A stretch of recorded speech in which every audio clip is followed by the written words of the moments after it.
አዑዙ ቢላሂ ሚነ ሸይጣን ረጂም። የትግራይ የአክሱም ከተማ መሪዎች ያለ ሃይማኖት ደንብና ስርዓት ወይም የፈጣሪን ትእዛዝ በመጣስ የአላህን የሃይማኖት መንገዶችና ተከታይ የእስላም ህዝቦችንም እየተዳፈሩ ነው። በኢትዮጵያ ውስጥ የሚኖሩ የእስላም ህዝቦችም በተመሳሳይ ሁኔታ በቤተ ክርስቲያኖችና በክርስቲያን ሰዎች ሁሉ ላይ እንደዚሁ እንዲፈጽሙባቸው እየተፈታተኑት ይገኛሉ። ይህ ድርጊታቸው ሀገሪቱንና ሁለቱንም ህዝቦች እንዲበታተኑና እስላሙም ለብቻ ክርስቲያኑ ለብቻ እንዲኖር ወይም ለዘላለም ደም እንዲቃቡ የሚያደርግ ነው። እስቲ የአክሱም ከተማ አመራሮችና የሃይማኖት ካባ ለብሰው ውስጥ ለውስጡን የፖለቲካ ሰዎች የሆኑትን እና ጀሌዎቻቸውንም የሚለው ነገር አለኝ። በኦሪትና በወንጌል ያው እውነተኛ ሃይማኖት ሰዎች ከሆናችሁ በኦሪትና በወንጌል የአክሱም ከተማ የተባረከች ወይም የተቀደሰች ከተማ ናት የሚል ካለ በምዕራፍ በአንቀጽ በቁጥር እስቲ ግለጹት። እስላሞች እዚህ ውስጥ መስገድ አይችሉም፣ ከሞቱም መቀበር አይችሉም፣ መኖርም አይችሉም የሚል ካለም እንደዛው። ሌላውም ለአክሱም ከተማ የተላከ ነቢይ አለ። አክሱም ከተማ ቀርቶ በአፍሪካ ደረጃ የተላከ ነቢይ የለም። አክሱም ከተማንስ የጎበኘ ነቢይ አለ ወይ? የለም።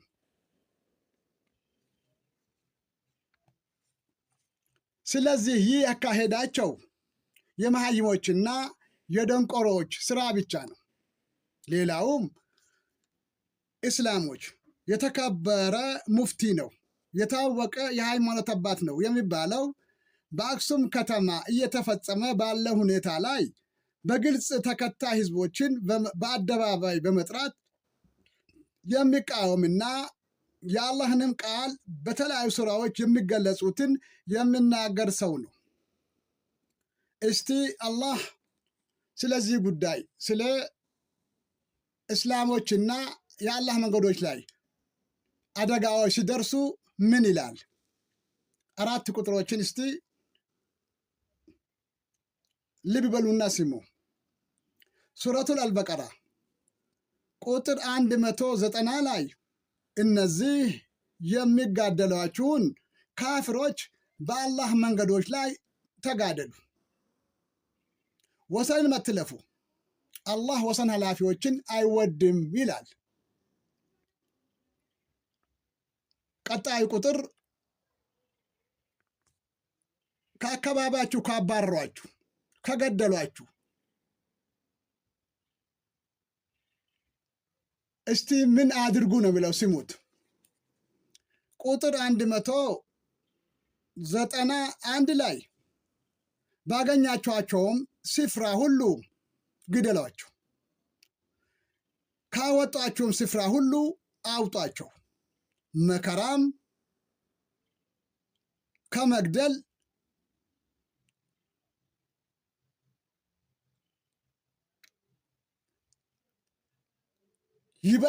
ትበልጣለች ይላል። ሌላ ቁጥር ላይ ቁጥር 194 ላይ የተከበረው ወር በተከበረው ወር አንጻር ነው፣ ክብሮችም ሁሉ ተመሳሳዮች ናቸው። በእናንተም ላይ ወይም በተከበረው ወር ወሰን ያለፈባችሁን ሰው በእናንተ ላይ ወሰን ባለፈው ቢጤ በእርሱ ላይ ወሰን ይለፉበት ይላል። አሁን እዚህ ላይ እስላም ሰላም ነው የሚለውን አላህ ተቀባይነት እንደሌለው ነው የሚገልጸው።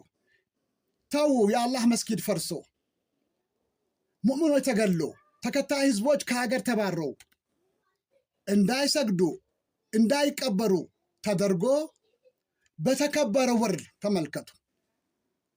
መስጊድ ከቁርአን ቀጥሎ ከሁሉም በላይ ነው። ለመስጊድ እና ለአላህ መንገዶች ነው ነቢያችንና ሰሃቦቹ ህይወታቸውን ሰጡት። ስለዚህ እስላም መስጊድ ፈርሶ ቤተ ክርስቲያን አይፈርስም የሚል እስታድ አለ። በዚህ ላይ የማይመሳሰሉ ምሳሌዎችን የሚያቀርብ ምሳሌ የለውም። የአላህ መንገድ ላይ አላህ የከለከለው ነገር ቢኖር እነሱ ካፊሮች ስለሆኑ ቁርአንን ማቃጠል፣ መቆራረጣቸው፣ መጥፎ ነገር መስራታቸው አይቀርም። ስለዚህ እናንተ ደግሞ በኦሪትና ወንጌል ወይም በተውራትና እንጂል ላይ ተመሳሳይ የሆነ ነገር አታድርጉ፣ ቃሌ ነው። የተነካኩ ነገሮች ቢኖሩም አትንኩ ብሎ ይሄን ብቻ ነው የሚከለክለው። ሌላ እስካሁን ከሰማናቸው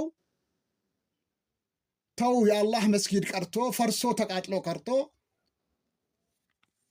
በተከበረ ወር እንኳን አላህ ያከበረው ወር ነው፣ ክብራችሁ ነው፣ ትእዛዝም ነው፣ በሚፈጽሙት መጠን ፈጽሙ እያለ ነው።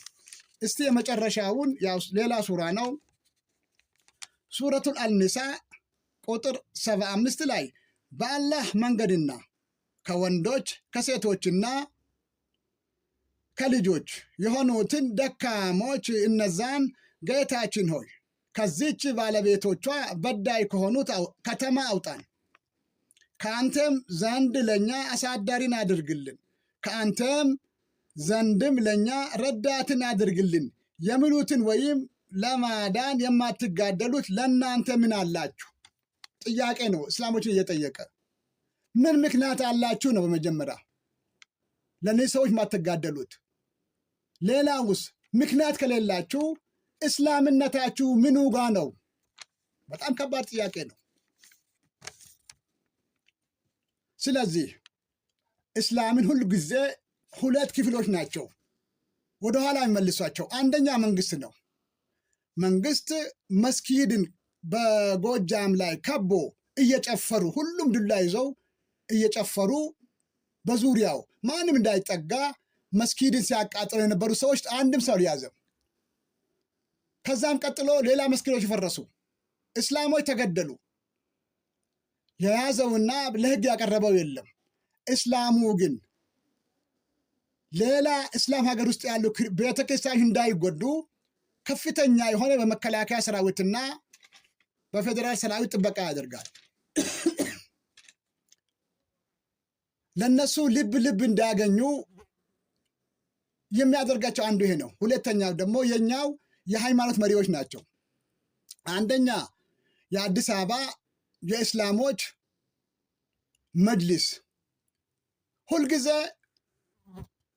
የሚሰጠው መልስ ቢኖር እያጣራሁ ነው፣ እየተከታተልኩት ነው። አንድም ጊዜ አላህ ይህን ይላል፣ እስላሞች ይህ መስጊድ ከፈረሰ እስላሙም በተመሳሳይ ሁኔታ ማፍረስ አለበት ብሎ ተናግሮ አያውቅም። ከገደሉባችሁ ግደሉባቸው ብሎ ተናግሮ አያውቅም። ሌላው የመስጊድ ኢማሞች ናቸው እና እስታዶች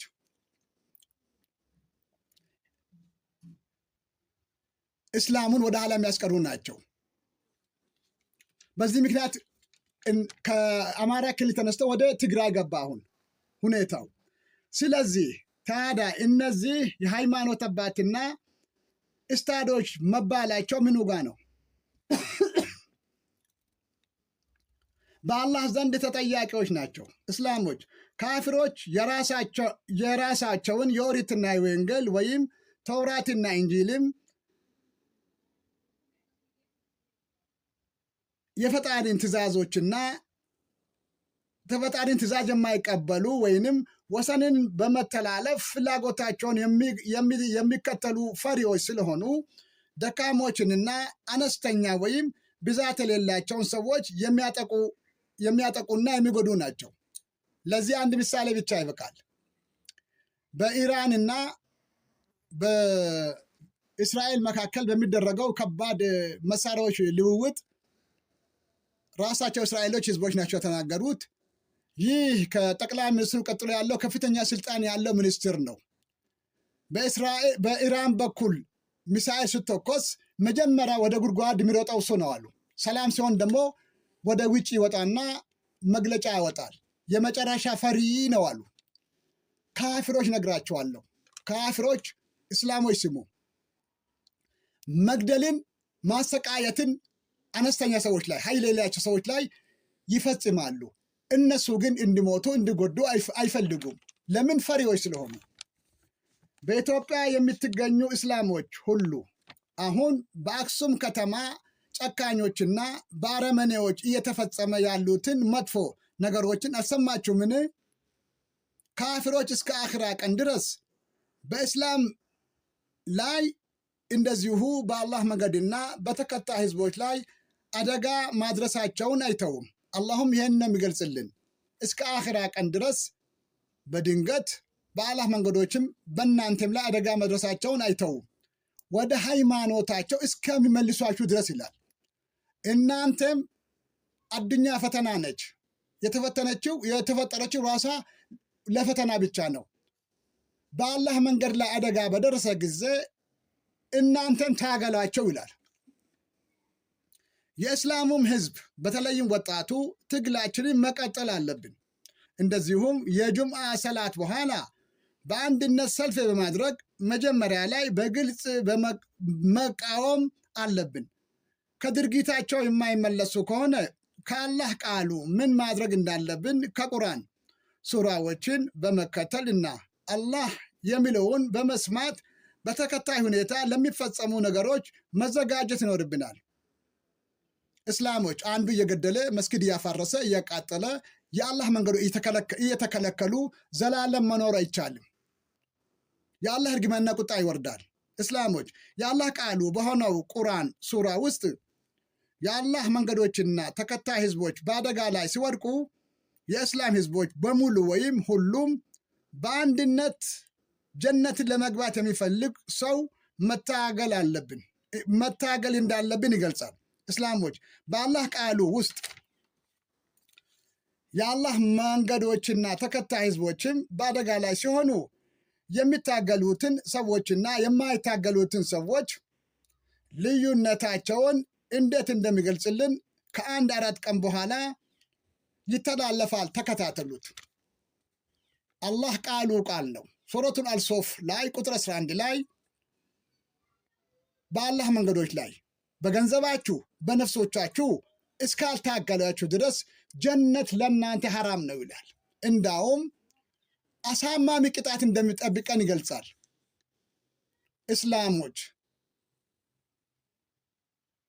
እስላሞች እባካችሁም በአላህ መንገድ ላይ ቀልድ የለም፣ እንዘጋጅ።